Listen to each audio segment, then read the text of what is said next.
Welcome everyone to imaginativvisions.com. This is the Watch Log where we review TV shows and shows that are on various streaming services. And today I'm going to be talking about Ride or Die from Prime Video, which I just finally finishing. So this stars Octavia Spencer and Hannah Waddingham. I totally botched it. It's Waddingham. There we go. And this is an action comedy that's built around friendship, it's built around secrets and consequences of discovering the truth of the person that's most closest to you is living a double life. So let's talk a little bit about the story. Now let's talk about that story, shall we? Because the story follows Debbie, and Debbie believes that Judith works as this forensic accountant. In reality, Judith is an international assassin who has spent years carefully separating her dangerous profession from her personal life. And that separation disappears when an assignment goes wrong, and Debbie is suddenly pulled into a world of professional killers, criminal organizations, hidden identities, and people who cannot be trusted. The basic idea is truthfully nothing new under the sun. We have seen this premise before with a couple that finds out that they're both spies, or someone else, a husband or a wife finds out that their partner is working as a government agent. And of course, we've seen this one before, like, oh, you're a killer or something like that. So we've seen this premise before. And the series understands that, and that viewers are not supposed to take every development completely seriously. It embraces the absurdity of an ordinary woman learning that her best friend is capable of taking down trained attackers, handling weapons, and surviving situations that would terrify almost anyone in that situation. But what surprised me was how much attention the show gives Debbie and Judah's friendship. The action gets the story moving, but the emotional conflict comes from Debbie realizing how much Judith has hidden from her. Debbie is not simply angry because her friend is an assassin. She's hurt because she believed their relationship was built on complete honesty. And that emotional weight gives Ride or Die a lot more substance than I expected.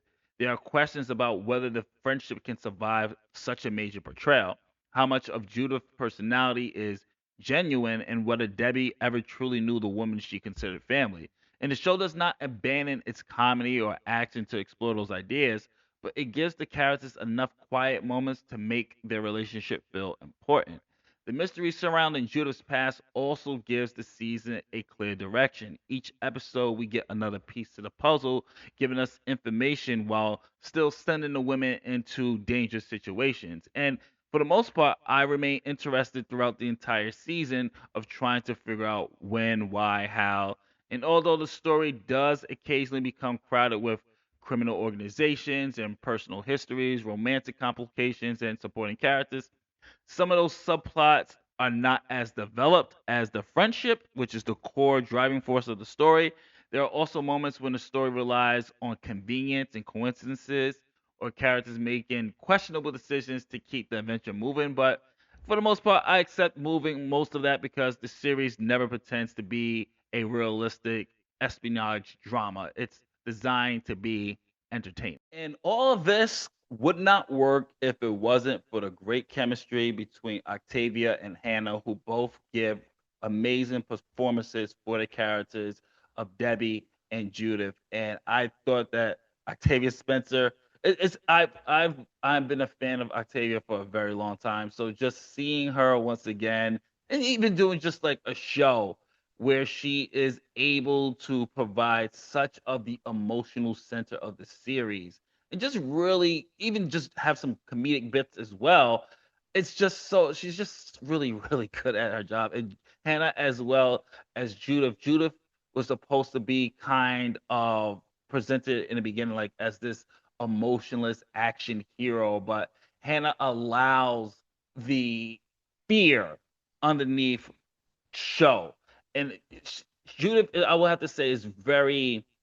She's an assassin, but at the same time, due to Hannah's great performance in the show, you get to see those little hints that it's not all that seems to be. And you see just from facial expressions, body movements, that when the reveal is there, you can see a little bit of the uneasiness in Judith. And that she feels bad about like kind of deceiving just from the body language of it. And I thought that it worked very well where she balances that contrast of assassin and that vulnerability. Just overall, just the entire cast I thought did a really good job when it comes to that. But you're probably wondering, this is an action comedy, so how was the action? How was it? So let's talk a little bit about the direction. Now, the direction maintains a playful balance of action, comedy, and character drama. Peyton Reed directs the opening episodes, while Allison Liddy Brown and Demaine Davis and Lauren Wolkstein handle the remaining episodes. And the different directors generally preserve this consistent tone, which is a blessing because usually people want to have their own vision, but for the most part, everybody understood the assignment and kept the tone consistent. So the season feels like one continuous adventure rather than a collection of disconnected episodes. And the action is energetic without becoming difficult to follow. Judith's fighting style communicates experience and confidence, while Debbie's involvement adds unpredictable and humor.